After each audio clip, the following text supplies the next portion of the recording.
The 67 Grammy Awards happening right now, or within about 20 minutes as I'm recording this, is a big deal for the Conversation Project, for information, for team content.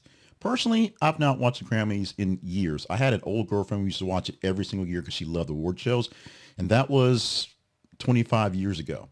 I mean, I've watched the show in 25 years. Now, there are some typical things that pop up that are really worthy of talking about. And this year, there's questions on whether Beyonce will win that Album of the Year award, what Taylor Swift will wear and do, and of course, is Shabuzi relevant? But for team content tonight and the show that hasn't started for about 20 minutes, we're talking about the red carpet, something I really, really hated watching with the ex-girlfriend, but it's something that she enjoyed, and I wanted to make her happy. And I didn't watch it this year.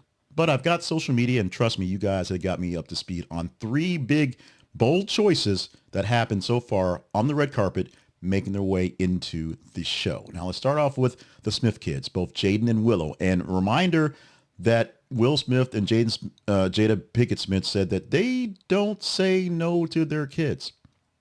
Now, let's start off with Jaden's headwear, and we say headwear for because he wore a typical suit, a nice, stunning suit, but he came in with a house on his head, arriving with a distinctive headpiece resembling a black castle framing his face. He paired it with a slim-cut black Louis Vuitton tuxedo, a white shirt, and narrow black tie. The headpiece was designed by Abadi, I know I butchered that, and named the Vampire Castle, inspired by the Transylvanian history and the castle legend of the vampire himself. Jaden also sported a light blue heart pin supporting the Music Cares Fire Fund Foundation. So we think this is him showing a bit of homage, showing some love, showing support for people and houses in California. Of course, he doesn't really speak. He kind of wanders around and stands around with the castle on his head, so you can't really go from that one. Let's move on to his sister, herself, Willow Smith, who can only be wearing what I describe as a bra and panties with a coat, but it was actually described as a classic look, wearing a black Dior ensemble consisting of a bra and briefs embellished with crystals, topped with a long black blazer. So it's a bra and panties with a coat. She completed the outfit with a towering black platform sandals and wore her hair loose and natural. She didn't swing her hair back and forth this time. She's way past that one. But she's showing up at an award show in her underwear with lots of people. My mama would have smacked her pretty quickly.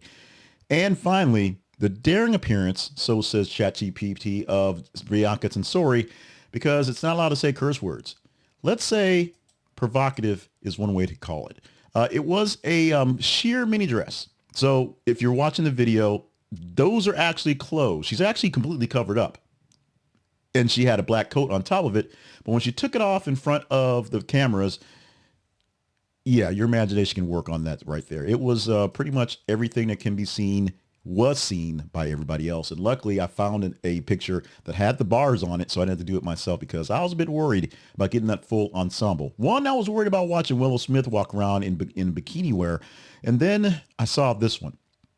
Now, these fashion choices are just three of the memorable red carpet choices for 2025. And of course, the people will do all the talking later on in the shows. I won't because I'm way over it. But how about you people talking about the Grammys? Talking about whether they should have had it with all the issues with the fires and whether these three people are getting the grief they deserve from me, because it is grief, by the way.